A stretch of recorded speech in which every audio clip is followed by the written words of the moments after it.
अरे ज्योति, संभाल कर। ध्यान कहाँ है तुम्हारा? चाय गिरा दी। सॉरी, गलती से गिर गई।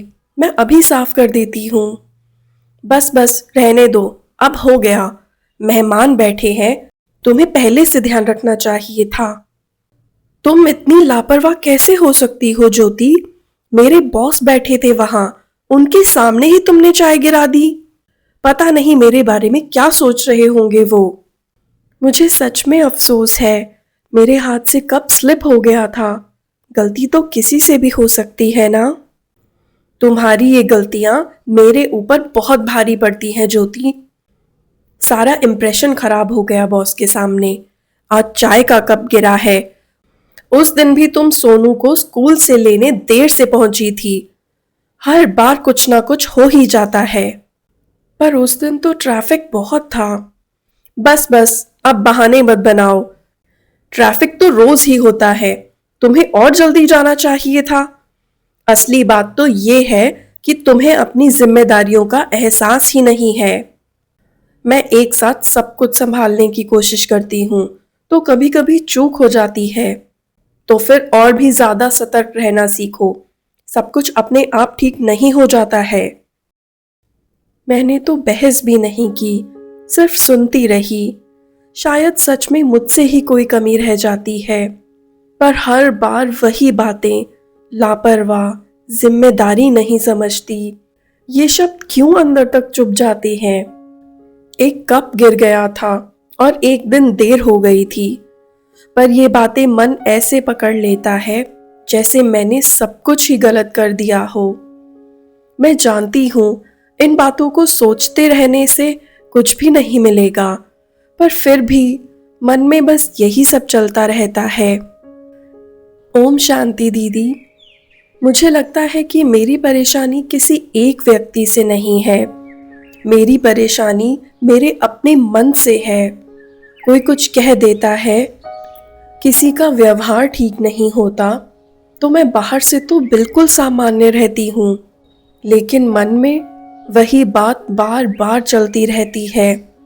मैं जानती हूँ कि उस बात को पकड़ कर रखने से कोई फायदा नहीं है, फिर भी मन उसे छोड़ नहीं पाता दीदी।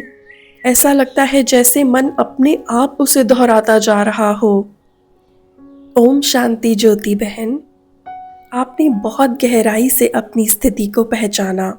देखिए, कोई कुछ भी कहे, जैसा भी व्यवहार करे, हम उससे सीख सकते हैं, उससे सलाह ले सकते हैं, लेकिन उनकी कमजोरी को बार बार अपने मन में दोहराते रहना, ये वही चीज है जहां हम खुद को नुकसान पहुंचाना शुरू कर देते हैं। जब हम किसी की गलती, किसी का गलत व्यवहार या फिर किसी की कमी को बार बार मन में दोहराते हैं, तो वह बात वहीं खत्म नहीं होती, वो हमारे मन में रिकॉर्ड हो जाती है। और फिर वही रिकॉर्डिंग हमारी शांति, हमारी स्थिति और हमारे रिश्तों को धीरे धीरे कमजोर करने लगती है। मतलब समस्या उनके व्यवहार से ज्यादा मेरे मन की प्रक्रिया में है। बिल्कुल, इसीलिए परमात्मा हमें एक बहुत सुंदर और एक बहुत आसान शिक्षा देते हैं। परमात्मा कहते हैं, अगर कोई आपको अपमानित करे, बुरा व्यवहार करे या कड़वे शब्द बोले, तो बाहर कुछ भी करने की जरूरत नहीं है। आपको अपने मन में सिर्फ एक ही विचार बार बार दोहराना है, वे बहुत अच्छे हैं। लेकिन दीदी, उस समय मन तो यही कहता है ना कि जो गलत है वो गलत है। जी, आपने बिल्कुल सही कहा, जो गलत है वो गलत ही है। लेकिन सवाल ये है कि हम उस गलत को अपने मन में कितनी देर तक रखते हैं। देखिए, कुछ दिनों के लिए आपको मन से झूठ बोलना पड़ेगा।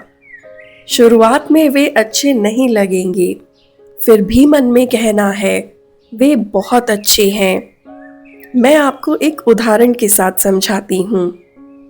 जब भी किसी माँ का बच्चा बीमार होता है, वो अपने मन में बार बार यही सोचती रहती है कि मेरा बेटा स्वस्थ है।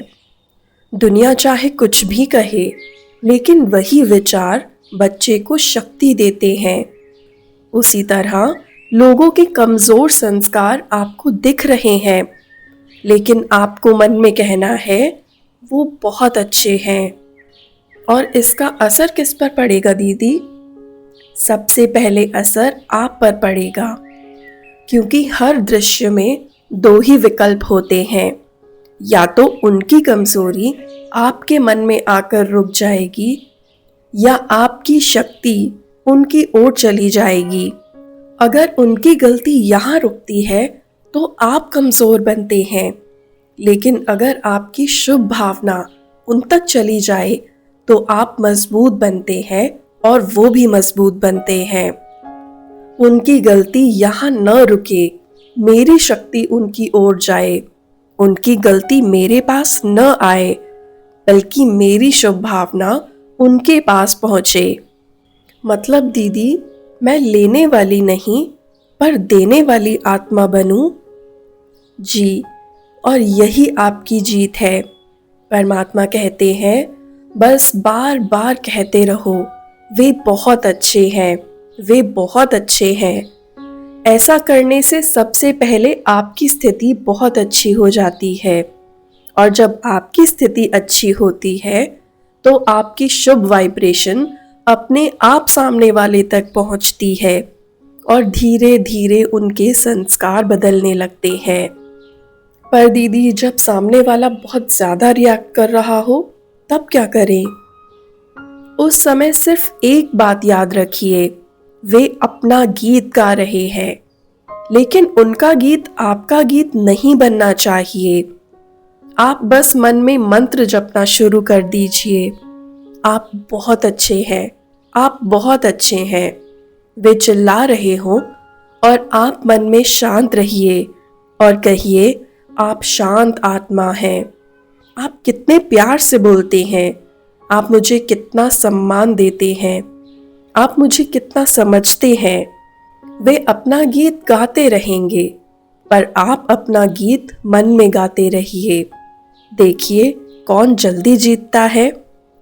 तो असल में ये लड़ाई जीतने की नहीं, बल्कि स्थिति संभालने की बात है। बिल्कुल, क्योंकि लड़ाई में कोई नहीं जीतता, दोनों हारते हैं। लेकिन जब एक व्यक्ति आशीर्वाद देता है तो दोनों जीतते हैं। इसीलिए याद रखिए, हम लेने वाले नहीं बनेंगे, बल्कि हम देने वाले बनेंगे। हम उनकी कमजोरी नहीं लेंगे, हम उन्हें अपनी शक्ति देंगे। यही साधना है, यही अभ्यास है, और यही वो रास्ता है जिससे बिना किसी को बदले सबसे पहले हम खुद बदल जाते हैं। तो आज हमें किसी को बदलने का काम नहीं करना है, आज हमें किसी को समझाने का भी काम नहीं करना है। आज सिर्फ एक छोटा सा लेकिन बहुत गहरा काम करना है, अपने मन की रिकॉर्डिंग बदलनी है। जब भी किसी की कमजोरी दिखाई दे, उसी क्षण मन में सिर्फ एक विचार बनाइए, वे बहुत अच्छे हैं। आज से यही अभ्यास शुरू करते हैं। अगर आप सबको भी ये वीडियो अच्छी लगी हो तो मेरे साथ संकल्प लीजिए, मैं उनकी कमजोरी नहीं लूंगी, मैं उन्हें अपनी शक्ति दूंगी। इस संकल्प को कमेंट बॉक्स में ज़रूर लिखिए। ऐसा करने से इसकी शक्ति दुगनी हो जाएगी। ओम शांति।